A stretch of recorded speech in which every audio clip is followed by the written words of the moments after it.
Hi, good morning, good afternoon, and also good evening, guys, depending on whichever time of the day that you are going to come across this video. I'd like to welcome you onto this channel, man. I hope that everyone is good. Yeah, man, I just wanted to do a follow up, not really do a follow up, but I was on TikTok, then I just came across this video. It's I think it's about 30 minutes a video, but what I decided to do was I'm going to do a part one and a part two. So what will happen is I'm going to, how can I do this? I'm first going to play the video. You listen to the video, and then I'm going to, yeah, we normally do that, and then I'll give you my commentary, my take with regards to this whole Gwambulazi and all of that situation that recently happened of them fighting, like physically fighting. So yeah.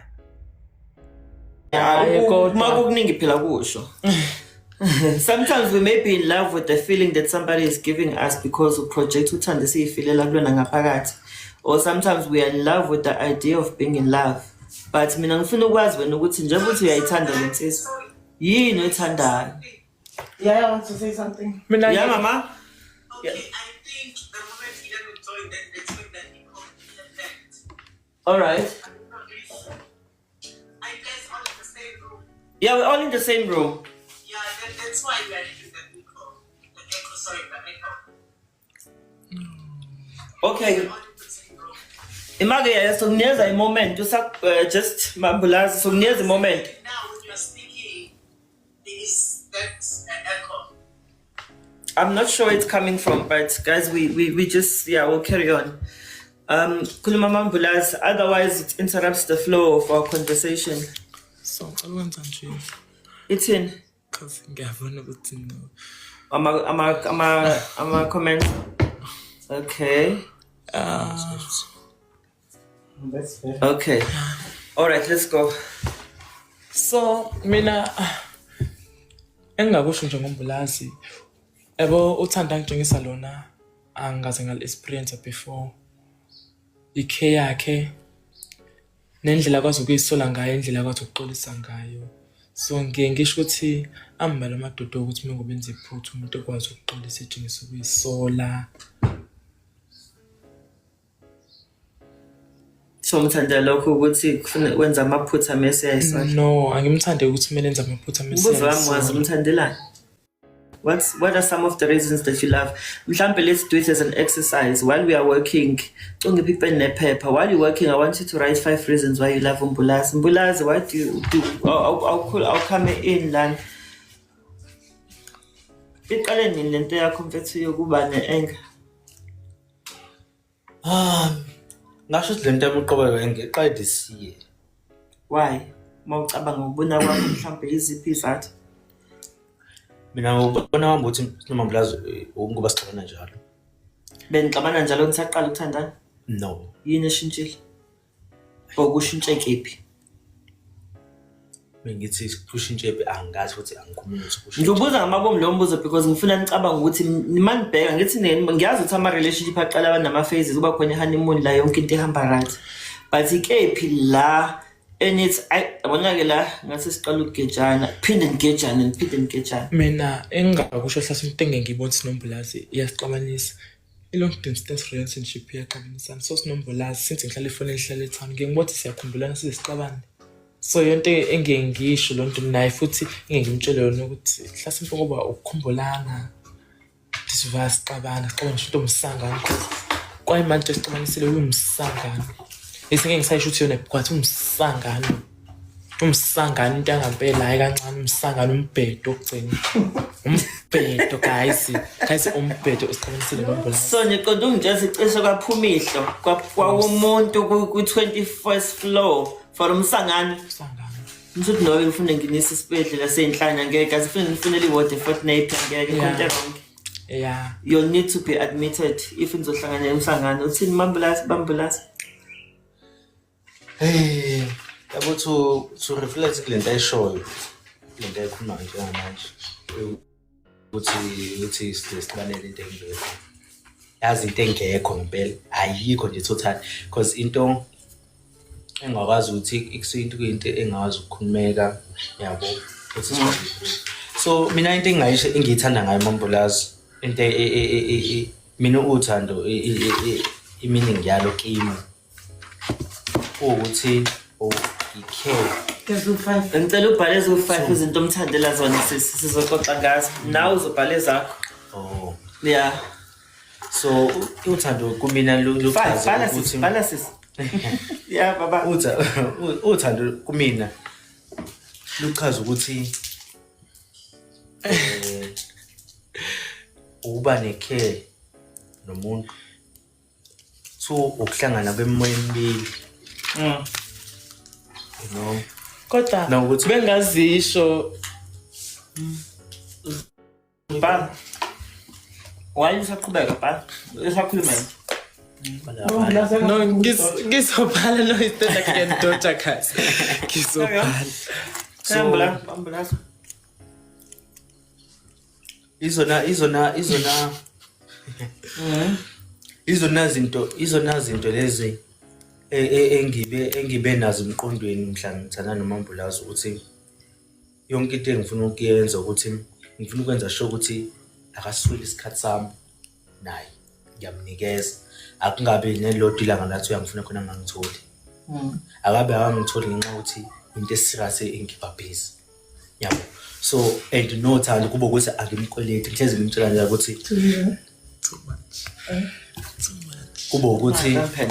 kuba ukuthi uthando engimnikeza lona angimkweleti lo kuba ukuthi angimnikeza lona uyabona ukuthi akathanda lana usehleli ngobuhleli nje kodwa ngizama ngonke amandla ukuthi ngimtshengise care ukuthi uhlale right ngimcheck every time noma thothi sengimbuze kangangosuku ukuthi right yabo ngenxa ukuthi into yakhe ikhona phakathi kimi yabo ukuthi ngimnakekele because ngisho ukuthi kube kunezinto eziningi nami ekwazi eziphathekayo ngabe nayo mhlambe kabe uyabona mhlambe yabo so ifika phi la usumshaya khona yeah I'm trying to get to ingcilithi ukuthi le end ngapi because mina ngokwami if into ikhathalela protector uyilimaza yes yabona nje isinandi mawusitshalile egcikeni mawusithanda ufuna indlu yakho ibe yinhle angawuze uthatha ugandaganda nemoto yakho uvumela abantu bazopaka esinandini because bazosibulala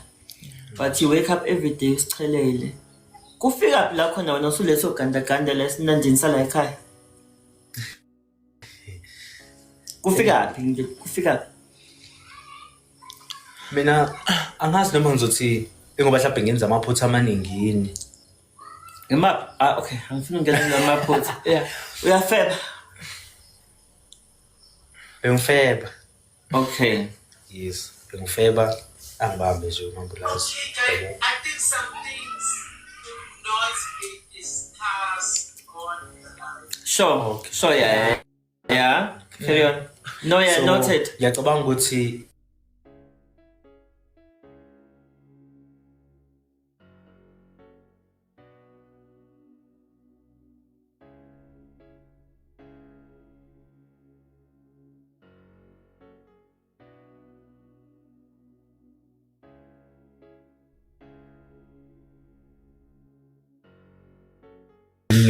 level engineering Ngikubuza something.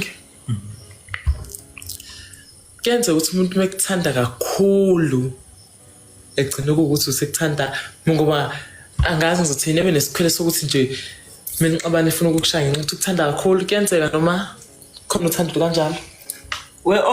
Wasofa. Athi kukhona. No, So nami yabo iyonto engengibona uhla simpe ungithanda kakhulu cause you guys. No, I think remember with him. Can I just say something quickly? Yes, honey, come. Okay. First of all, you guys are like still very young. Yeah. And I'm not saying it's sugar, but chances are this is your first or second relationship. It's your early 20s, right? And this is, of course, a journey that is teaching you of what you like and what you tolerate, what you can't tolerate. I wanted to say earlier, I come from where you are, my 3 previous partners were very, very aggressive. Babegqoka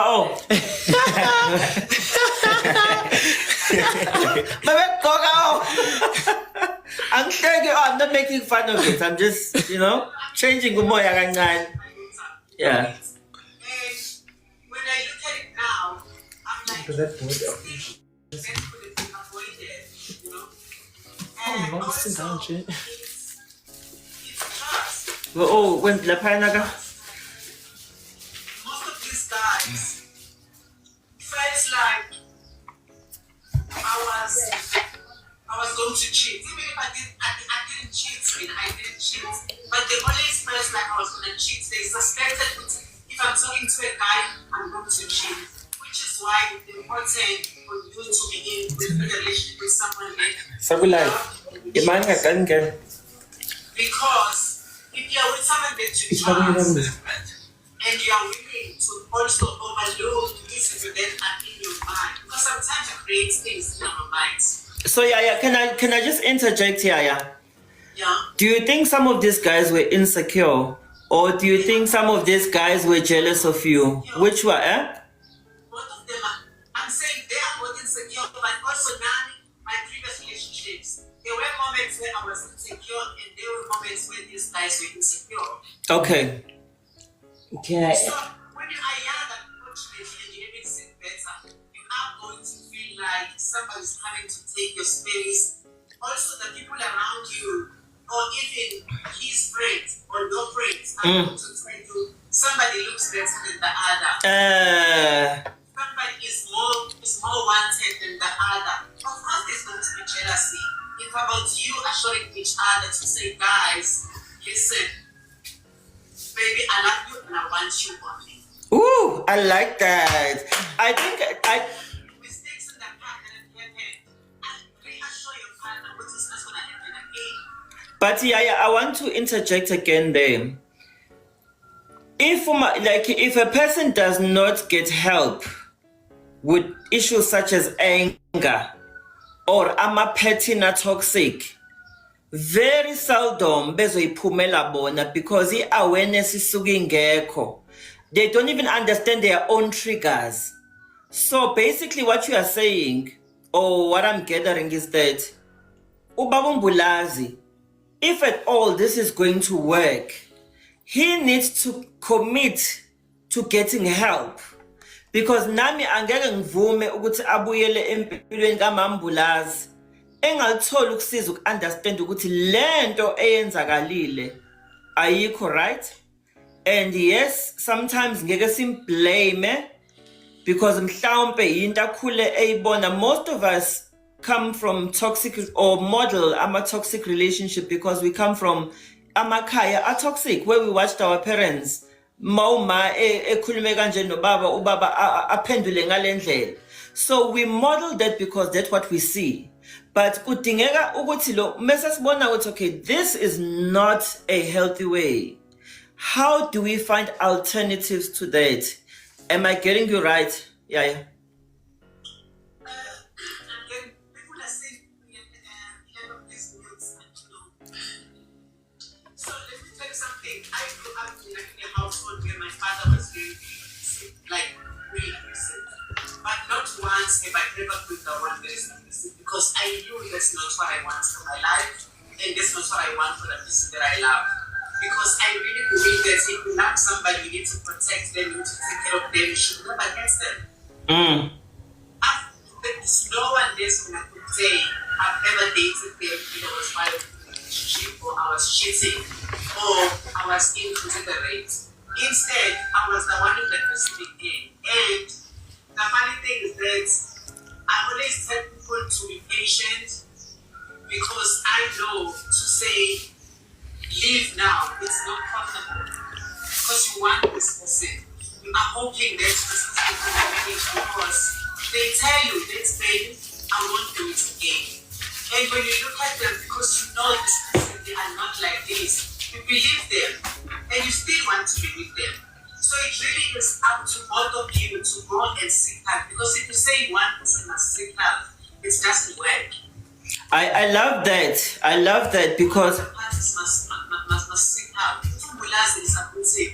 Must find a reason why a person will seek help. noma ambulazi futhi mayehlala kufanele athole usizo ukuthi yini emenza ukuthi ahlale. I was about to say, also if Umbulazi is also going to seek help, Umbulazi must be honest to say that that makes me angry is that supposed to be doing now. Umbulazi is Umbulazi is up to you to admit am I wrong now? And is sure about, or not? Because sometimes women can project, I think, when they are cheating, and Kodwa kuyena ochithayo. not even good to be a cheater. No one is cheating, but they are just thinking, because I've cheated in the past. People say they can't hear me, No, we can hear you. No, we can hear you, Yaya. but you can hear me, then they can't hear me. No, Kwenza I kanjani? don't think so. Maybe network yalo blow. It makes No, I think So bafethu, what I decided to do was I wrote this into that kind of stood out for me. The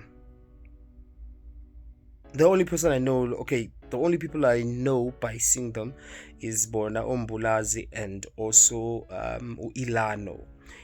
The other ones, I do not know them, but okay, fine. And another thing that I also want to put out there is that shout out to also everyone who on that live in terms of Uyaya and I do not know my pronouns abantu, but Uyaya, Ilano, and also the one with the Inwele Ezi blonde. Okay, shout out to them for wanting or trying to help Abombulazi. Yeah, because Lento, it's honestly not into a good to be abusive, and even also for a community yet, you understand, it just does not iyabheda regardless futhi ukuthi community yethu or a community yabanye iyabheda, it's a no, you understand. But either way, I'm just going to also give you my take when it comes to this first 15 minutes. So there's a point where they were asked to go team, why do you think you'll fight? Yini into ephushela lokho? And then bathi ingoba bayakhumbulana long distance, usiyanda sathi long distance relationship. Hey, yazi mina when he said that, I really don't understand. Okay, this is my honest reaction. This is also my first time reacting to this, so yeah. Hey, I did not understand. So the thing that is making you fight is a long distance relationship. It's because you miss each other so much. Make that make sense. How? Bafethu, umuntu wakho mayihlala far away from you. The day you meet nihlangana, you'll meet up.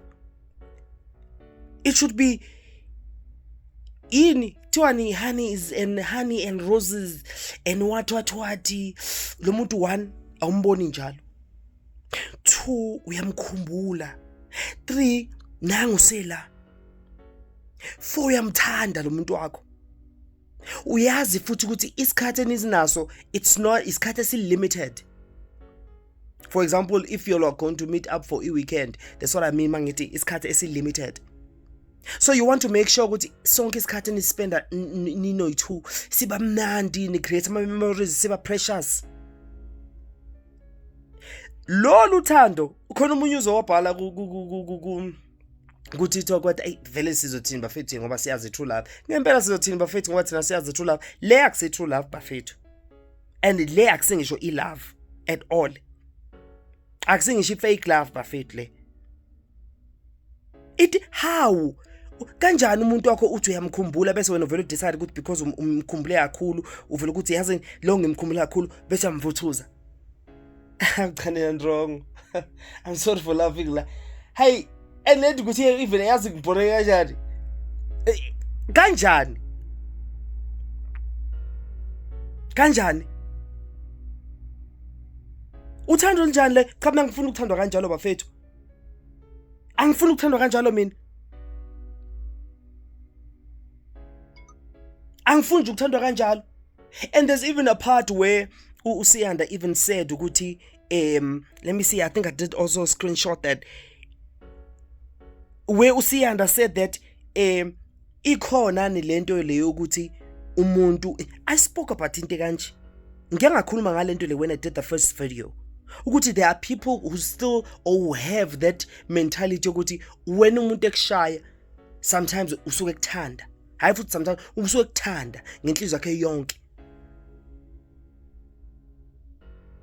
And in most cases when lo osuke i-victim oshaywayo egcine seba naleyo mentality, ugcine seba nalento ukuthi hayi inkinga la yimi, they end up blaming themselves. And when Uyaya said that when he answered to Siyanda ukuthi, I think Uyaya who said that yeah ikhona kukhona lokho kodwa akukho right, akukho nje bafethu, uthando alishayi nje, uthando alilimazi, ayikho nje leyo bafethu. That is something else. That is not love. A person who lays their hands on you akakuthandi bafethu lo muntu, noma ngathi ugcine 50 million years ago, akakuthandi that person. So the fact ukuthi kuzothiwa yeah kukhona, akusuthando lolo, akusulo nje uthando, ayikho leyo nto, akusuthando leyo nto bafethu. Because nayo lento if ezothi yeah kukhona but akuvumelekile, lento iphinde is contradict. Ikhona yes but wrong, so my wrong, akusuthando lolo, akusulu uthando. Mina ngifuna ukuniqambela manga kusuthando, umuntu okuthandayo okushaya bese etshela ukuthi uyakuthanda, noma okushayayo bese ethi wena ngomenza ukuthi akushaye, akakuthandi lo muntu, naye futhi akazithandi themselves, akazithandi. Kwakhulunywa ngendaba yama insecurities, but naleyo ukuthi Uyaya ezophendula ukuthi ya kukhona but akuvumelekile, or ya uthe akuvumelekile. Mina ekhanda lami vele kwathi Uyaya konke wisiplug, konke wisamagezi, what mayesho ukuthi amavela ama previous partners wakhe, ngathi yeah makes sense.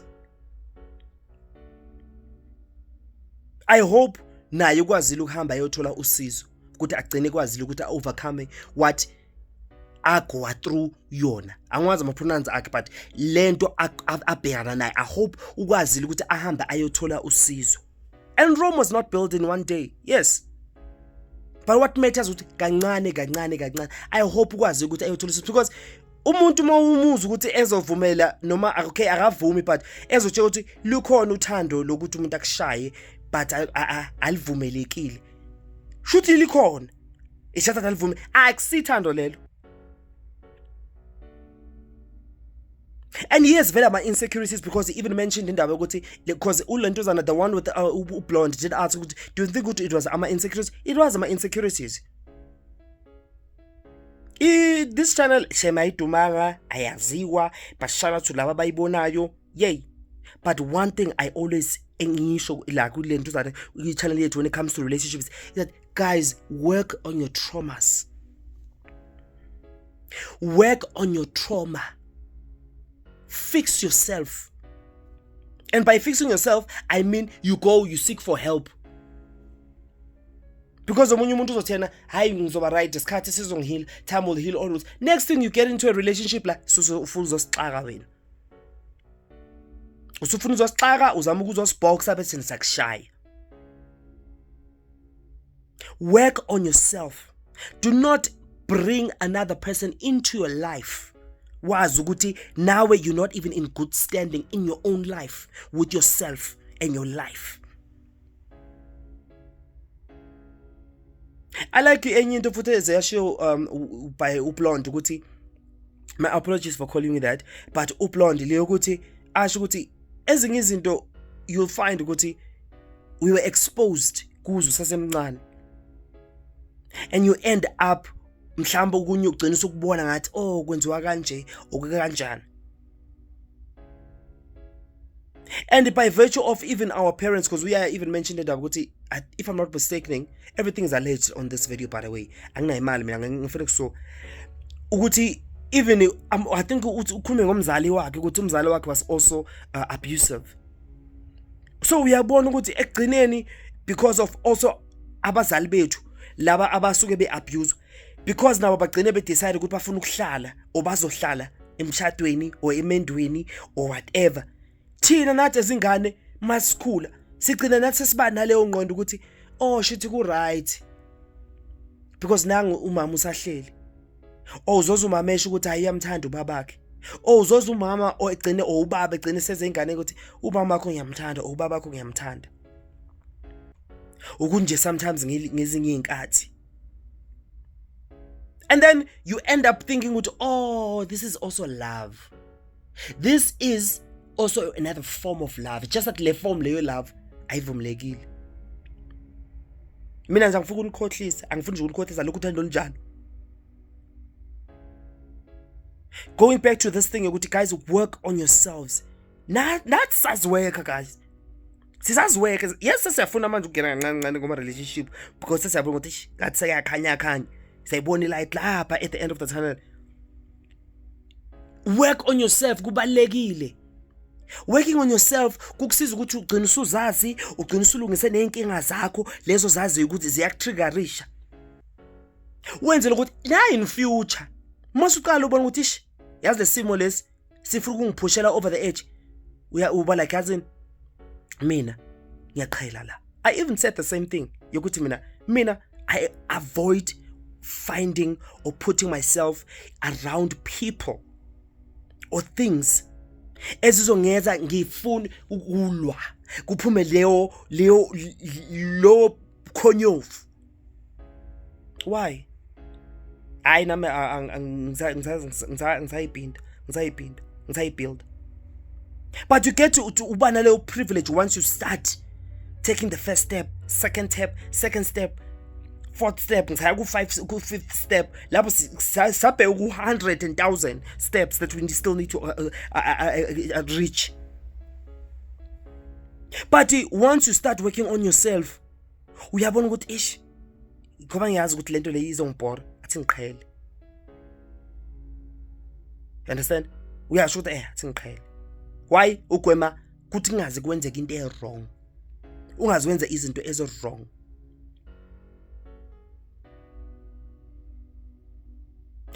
Usebenza naphezulu kwama insecurities. Yabona masu uqalile vele ukuzweka. Sonke lezi zinto zama insecurities namafufunyana. Hayi bafethu. Hayi. Ziziphelela zona. Because enye into fasipinde siyazi umfundisi wami okwathi mina rest in peace mfundisi. Enye into akasho umfundisi wami angeke uzuthande yonke umuntu. You must always bear that in mind. Awuyona imali. Imali ithandwa yonke umuntu ke.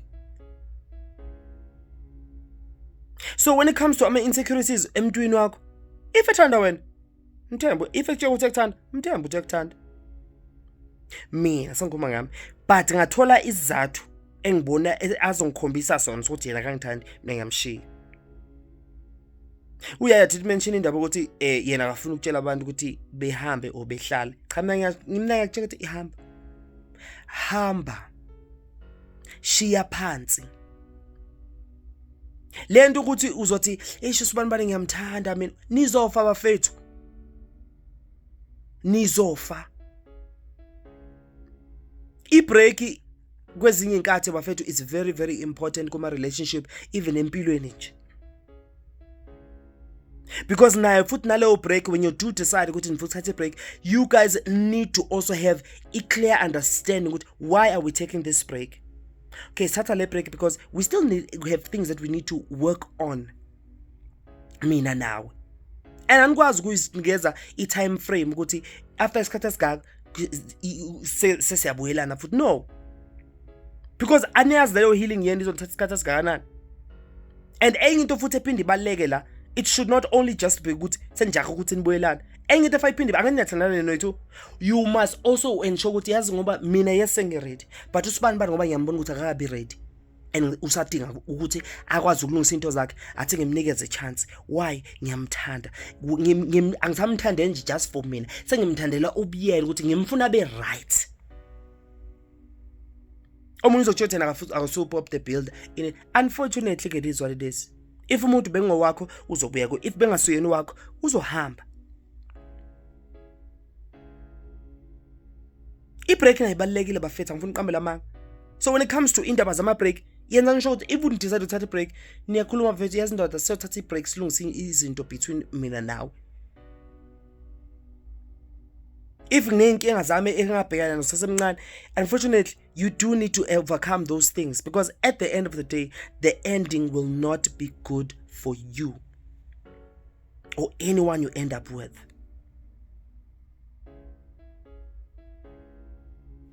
Man, go check it out.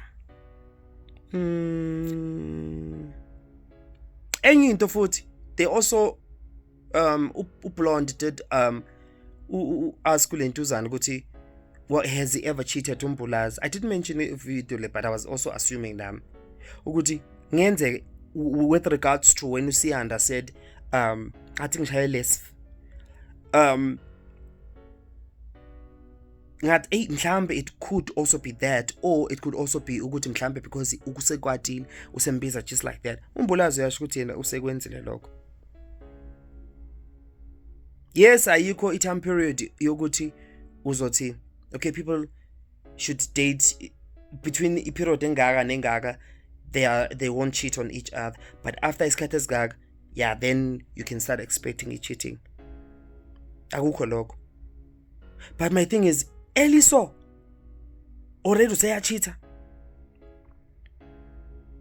And into engizibuza ukuthi uMbulazi uzokhona ukusurvive with i-fame, because i-fame ikulethela idonsela amehla abantu, it puts you ku-pedestal, abantu baqala bayakubona, and mabekubona futhi especially nje when it comes to futhi not just i-community yethu yaba LGBT bonke, because even ama heterosexual awanjalo, once wabonakala nje ukuthi wena uhappy, wonke umuntu vele akufuni. uMbulazi will be able to withstand indaba yokuthi efunwa yonke umuntu, yibo bonke oThixo, avela mina cha. Because the fame is also going to come with that. If it has not came with that yet, of which it has, I'll say allegedly. Why? Check out this video. Bafasi. Hayi aningihlekiseni bafasi. Ngimxele. Kazi angazi bekwenze njani sami. Angazi usibekwenze njani, kodwa ngithole sengiyongena kwi-account yakhe because nginale phone yami la ka TikTok ezani. Guys, yebafethu ama gay. Lalelani ke bafasi. Ngiyangena kwi-account yakhe ngiyala phaka ama message request. Ama gay ungafica lapha. Lalela Mbulazi, mina ngeke ngize ngikuphindisele mungisha.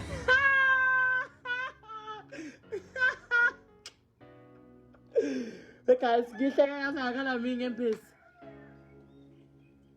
Why?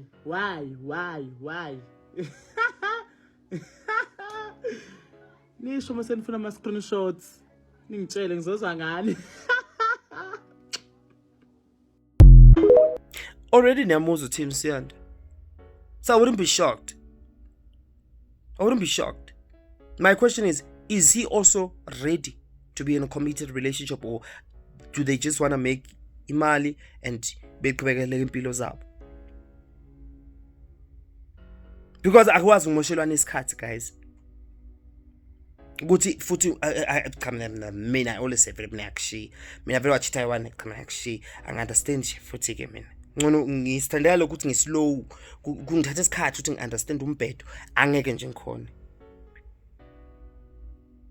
Another thing that I also did not like with Uyaya, with what Uyaya said, yeah, you can't be like ulola mayichaza ngendaba zakhe zokucheat, and then when you're like no, some things should not be said ku social media. Ayibo bafethu, le relationship yes ayiqalanga like social media, but a lot of people are already invested in the relationship, and besides that ukucheata is nothing compared to what we saw or what we heard.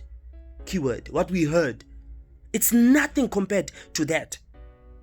So I understand mina umuntu bezofuna ukwenza lokhu kube public, lokhu kube private, lokhu kube public, lokhu kube private. Ayi leyo ngi-understand mfethu manje kancane.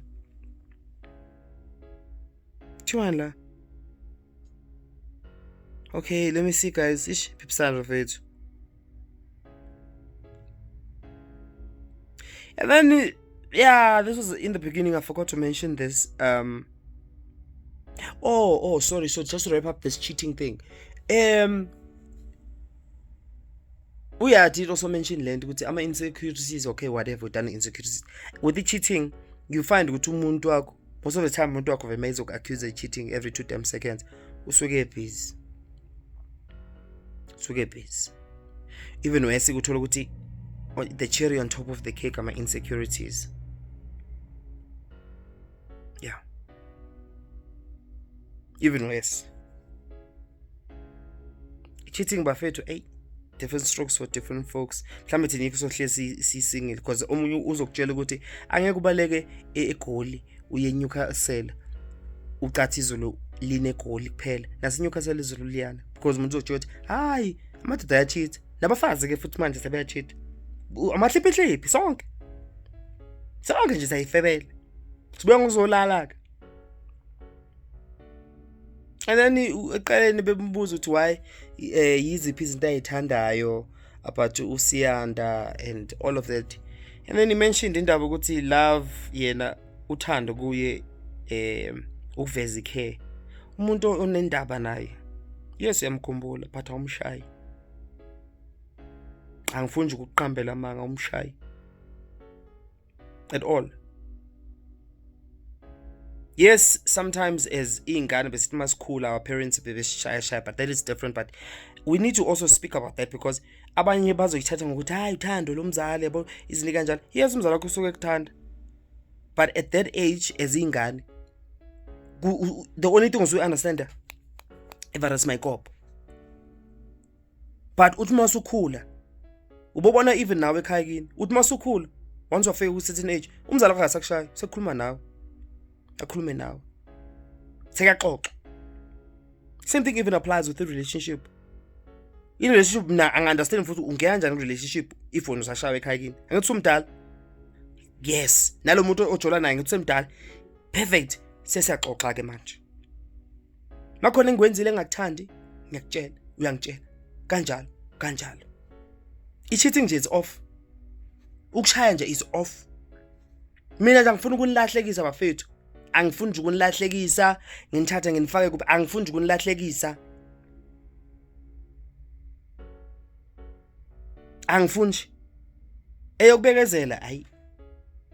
Mina cha ngibekezela. Nayi. Nangeke. Uthando ushilo wathi ufuka umnikeza isikhathi sakhe. It also goes back to the thing that I said ukuthi it doesn't make sense ukuthi you'll miss each other so bad that kumele nishayane. I spoke about time. Kuthi isikhathi ensukwini ezosuke sisincane kakhulu. So thathani leso sikhathi senu nispende ne2 nibonde nandisa umndeni and whatever. Le nqindi namaklapu.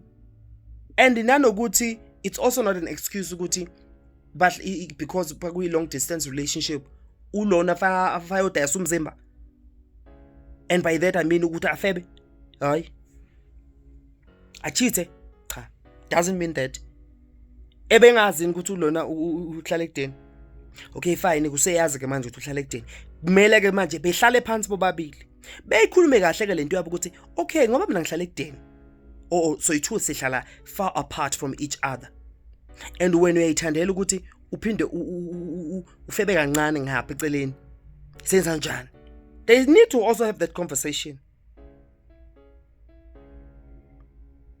Because akekho ozofeva la besathena, hayi ngithi ngihlala ekudeni, na ngibona kayi1 ngonyaka. Cha. They need to have that conversation futhi. Mina nje angifuni ukuqambela abaka bafethu. Futhi I never thought I'd ever say this. Sibadala. Nibancane. Kodwa akusho ukuthi khona nathi sikwazi when it comes to uthando. But I'll tell you, uthando umuntu akangeke azakushaye. And if uyazibona ukuthi asena ama-insecurities, hambani niyothola usizo. It's either nikwenza nithathe noyi-2 as a couple or nenza kanjani, but make sure you go and you find help or you get help. Thando luhle guys. Hawu benenza yazi benenza kahle kanjani? Manje ngithola 0 out of 10. Hey bafethu. We'll talk with part 2. This video is going to be long. I'm still going to add that 15 minutes. But either way, yeah man, tell me what you think about this first part. Yeah.